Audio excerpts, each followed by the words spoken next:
বাঙালি অংশের মানুষজন আধুনিক যুগে চলে এলেও যুগ যুগ ধরেই দেবী দশভুজার আরাধনা চলে আসছে নিজস্ব গতিতেই। দেবী দুর্গার আরাধনা মানেই ঢাক, আর ঢাক ছাড়া যেন দুর্গাপূজা একেবারেই অসম্পূর্ণ। এই সময়ের মধ্যে বাকি আর 5টা ক্ষেত্রের মতো দুর্গাপুজোর আয়োজন থেকে শুরু করে বিভিন্ন ধর্মীয় আয়োজনেও ব্যাপকভাবে আধুনিকতার সংযোজন পরিলক্ষিত হচ্ছে। কিন্তু আধুনিক যুগের সঙ্গে তাল মিলিয়ে সবকিছু বদলালেও বদলায়নি ঢাকের কদর। একটা সময় দুর্গাপুজোর আয়োজন থেকে শুরু করে ধর্মীয় বিভিন্ন আয়োজনে ঢাক ছিল অত্যন্ত আবশ্যক, বর্তমানেও ঠিক তাই। রাজ্যের বিভিন্ন প্রান্তের সাথে সাথে তেলিয়ামুড়ার একটা বিরাট অংশের মানুষ এই ঢাক বাজিয়ে নিজেদের জীবন জীবিকা নির্বাহ করে আসছেন সেই অনাদিকাল থেকেই, এবং কালক্রমে এই শিল্পের পরিসরও অনেকটাই বৃদ্ধি ঘটেছে।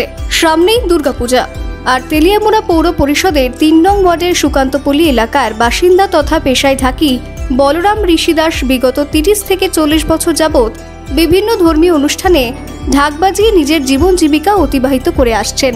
এই ঢাককে আঁকড়ে ধরে একটা বিরাট অংশের মানুষ যেমন আজও বেঁচে থাকার স্বপ্ন দেখেন, ঠিক তেমনই দেবী দুর্গার আরাধনা থেকে শুরু করে ধর্মীয় বিভিন্ন আয়োজনে ঢাক অনায়াসে অন্য মাত্রা যোগ করে। এটা তেলিয়ামুড়া সুকান্তপল্লী কালীবাড়ি। আমার নাম মিটন ঋষি দাস, বাবুর নাম বলরাম ঋষি দাস। কত বছর ধরে আপনারা এই মানে ঢাকের করতেছেন? এটা আমার বাবু মানে দাদু তারার আমল থেকে মানে আমরা গান বাজনা নিয়ে মানে আছি। গান বাজনা আমার ব্যবসা আর কি, মূল ব্যবসা। আমরা মানে ঢাক ডোলটাই আমরা পেশাগতভাবে নিছি, কারণ এখনকার যুগে মানে পড়াশোনা মানে করেও শিক্ষিত মানে হয়েও কিন্তু সেরকম মানে সুযোগ সুবিধা পাইতেছে না। সেই জন্য মানে বাধ্যতার যে মানে ব্যবসাটা আছে ওইটা নিয়ে মানে আমরা এখন ব্যক্তিগত পেশা বানিয়ে নিয়েছি।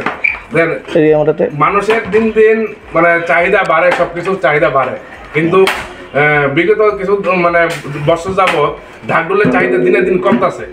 ঢাকডোলের চাহিদা মানে সেরকম মানে নাই। আর প্লাস যারা মানে বাদ্যবাদনের সঙ্গে জড়িত তারা মানে দিনে দিন খুব অসহায় হয়ে পড়তেছে, কারণ এখন দিনে বিভিন্ন ধরনের ডিজে, বিভিন্ন ধরনের বক্স দিয়ে মানে তারা মানে পূজা মণ্ডপের মধ্যে এগুলো বাজে, যার লিগে মানে ঢাকের চাহিদা খুব কম। আপনার কি মানে অন্যান্য বছর তো মানে যে ধরনের আপনার ঢাকের যে বাইনা পান বা যে টাকা পান মানে এখন কি মানে তুলনামূলক কি কম পাইতেছেন নাকি? হ্যাঁ হ্যাঁ, অনেক অনেক কম।